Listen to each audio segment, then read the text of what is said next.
Lectura del Santo Evangelio según San Juan. Gloria a ti, Señor. En aquel tiempo estaba Juan con 2 de sus discípulos, y fijándose en Jesús que pasaba, dice: Este es el Cordero de Dios. Los 2 discípulos oyeron sus palabras y siguieron a Jesús. Jesús se volvió y al ver que lo seguían les pregunta: ¿qué buscáis? Ellos le contestaron: Rabí, que significa maestro, ¿dónde vives? Él les dijo: venid y veréis. Entonces fueron, vieron dónde vivía y se quedaron con él aquel día. Era como la hora 10:00. Andrés, el hermano de Simón Pedro, era uno de los 2 que oyeron a Juan y siguieron a Jesús.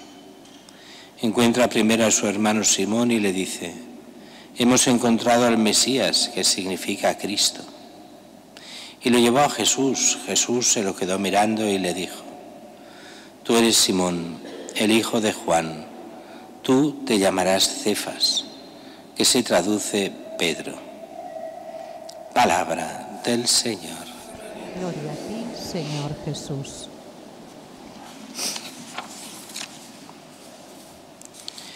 Tres lecturas se nos ponen como siempre todos los domingos y todas las solemnidades. La primera, el libro de Samuel, y es la vocación de Samuel. Recordemos Samuel, uno de los grandes profetas del Antiguo Testamento, de la época de los jueces. De hecho, él será profeta y juez a la vez. Y es de estos que, bueno, su madre no podía tener hijos y pide durante años a Dios que le dé un hijo. Si le da un hijo, lo consagrará al templo. Y así lo hace. Y tendrá un hijo, y así lo hará y lo consagrará al templo. Y este niño está precisamente, o jovencito ya, en el templo que no es el templo de Jerusalén, sino el de Silo, porque Jerusalén todavía no era judía. Faltan todavía unos cuantos años para que David conquiste Jerusalén. Tanto es así que estamos en esa época que no es de los reyes, sino anterior a los reyes, los jueces de Israel. Y él empieza a sentir esa vocación profética. Dios le habla sin que él llegue a adivinar que es Dios, por eso se va al sumo sacerdote. Dormía cerca y entonces oye una voz que le llama, piensa que es Elí, el sumo sacerdote, se va allí, no es Elí. Así 3 veces y Elí le hace entender que es Dios que habla. Dios que le hablará como profeta para que hable al pueblo. Es verdad que en el Nuevo Testamento hay un cambio. En el Nuevo Testamento todos somos profetas. No en el sentido de profetizar el futuro, sino que el profeta en el sentido más estricto no es el que dice lo que va a pasar, sino el que dice lo que Dios quiere. Y todo cristiano está llamado al apostolado y a hablar en nombre de Dios, no en aquello que uno se inventa, sino en aquello que es de Dios, para el bien de todos. Y aquello que se aprende a Cristo, llevarlo a los demás. Es lo que llamamos el apostolado, pero es lo que los antiguos decían es hacer de profeta, hablar en nombre de Dios, porque tú eres de Cristo, parte de la Iglesia, la familia de Cristo, hermano de Cristo, hijo de Dios. Y sabemos que en sentido estricto el Hijo de Dios es Jesús. Nosotros somos hijos de Dios por adopción, hermanos por la fe, no hermanos, bueno, si uno quiere solo a nivel estrictamente así, por decir, todos somos parientes, hasta llegar al primer hombre, todos somos parientes. Pero eso es tanto como decir que todos somos humanos, pero el hermano es el que es cercano, y por la fe nos hacemos cercanos a Cristo. La segunda lectura nos habla: cuidado con vuestro cuerpo. El cuerpo no es para la fornicación. Y eso hoy es más actual que nunca. Porque la mentalidad de hoy de muchos jóvenes y adultos es: el cuerpo es para la fornicación. Y eso te lo dicen así claramente, Cuando te dicen, es que todo el mundo tiene sus necesidades y se hace como sea y tal. La fornicación como cosa normal. ¿Y qué entiende por fornicación? Pues las relaciones sexuales fuera del matrimonio. Eso es normal para la gente de hoy. ¿Lo es para Dios? Ni hablar. El cuerpo no es para eso, nos dice muy bien San Pablo, sino que Dios nos da el cuerpo y por el hecho de ser cristianos estamos en el camino de la santidad. Y la santidad quiere decir la racionalidad. Ser cristiano es combinar la fe y la razón. Un mal cristiano es aquel que no razona, pero un mal cristiano es aquel que no tiene los criterios de la fe. Como decía muy bien Benedicto XVI, hoy el problema más grave no es que falte fe, es que falta razón, es que no se piensa. No se piensa lo que se hace, no se piensan las consecuencias, nos dejamos llevar por ideologías de todo tipo. El problema es de razón, es de no pensar o de pensar con criterios mundanos sin criterios divinos.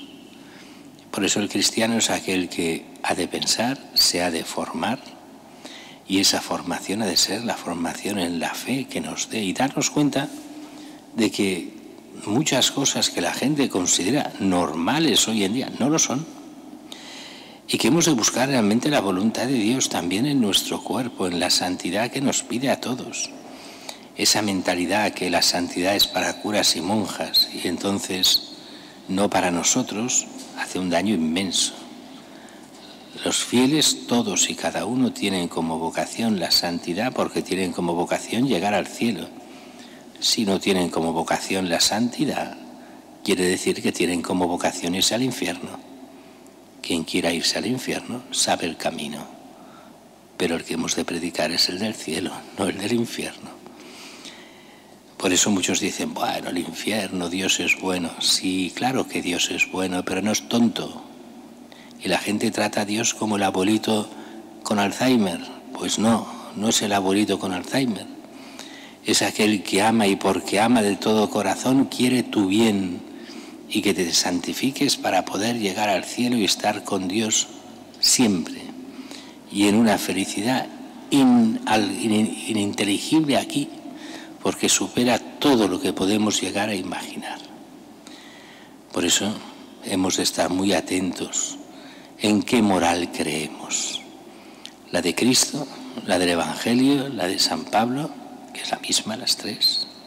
O creemos en las modas de cada día, en lo que nos dice fulano, el psicólogo mengano, las leyes de nuestros gobiernos, lo que dicen los psicólogos, lo que dicen los falsos especialistas. Hemos de seguir la ley de Cristo, no otra. Si no, no vamos por el camino ni de la santidad, ni del bien, ni del cielo. Y el Evangelio de hoy nos habla de este inicio de la vida pública de Jesús. ¿Cómo conocieron los primeros discípulos a Jesús? Que lo hemos visto muchísimas veces y lo conocéis estupendamente. Como sabéis, Juan y Andrés eran Juan, hermano de Santiago, Andrés, hermano de Pedro, amigos entre ellos. Estos dos eran discípulos de Juan Bautista.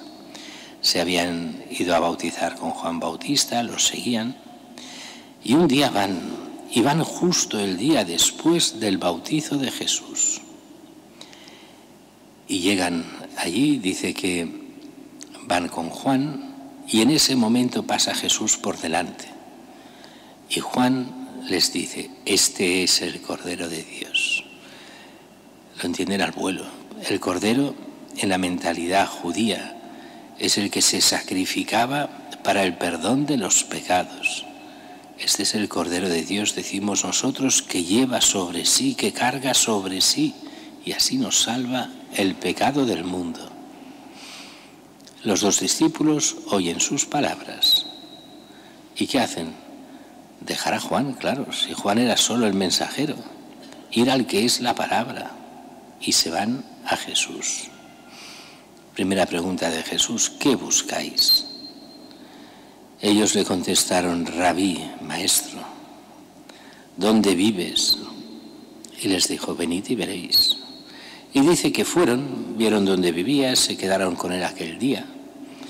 Y es muy curioso que San Juan nos diga en qué momento se lo conocieron. Era la hora 10. 10 era en la mentalidad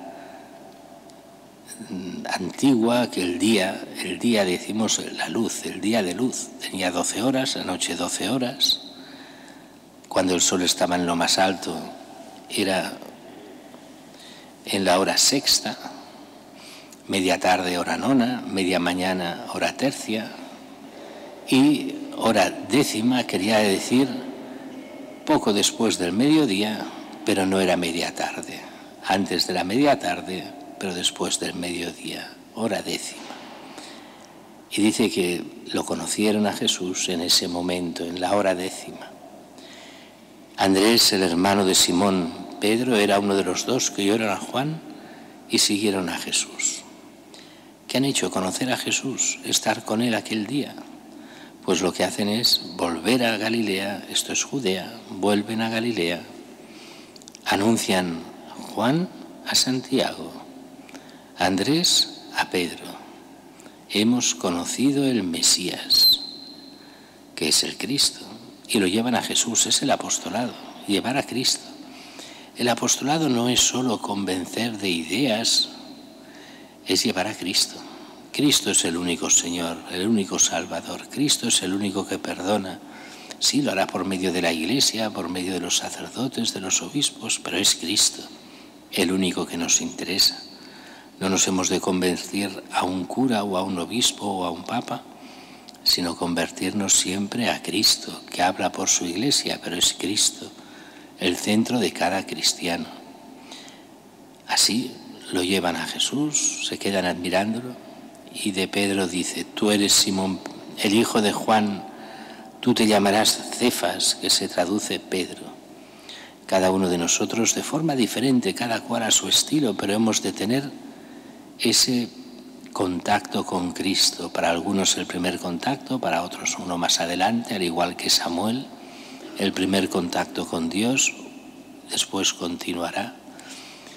Lo que no podemos hacer es estar siempre como lejos de Cristo, como si la oración de cada uno a nivel particular nunca llegase a Dios, como si tuviésemos miedo de plantarnos delante de Él y hablar de verdad con Él, como si Cristo nos quedase lejos, cuando Él quiere ser aquel que es el más cercano, porque por Él y con Él llegamos al Padre, y no hay salvación sino por Cristo.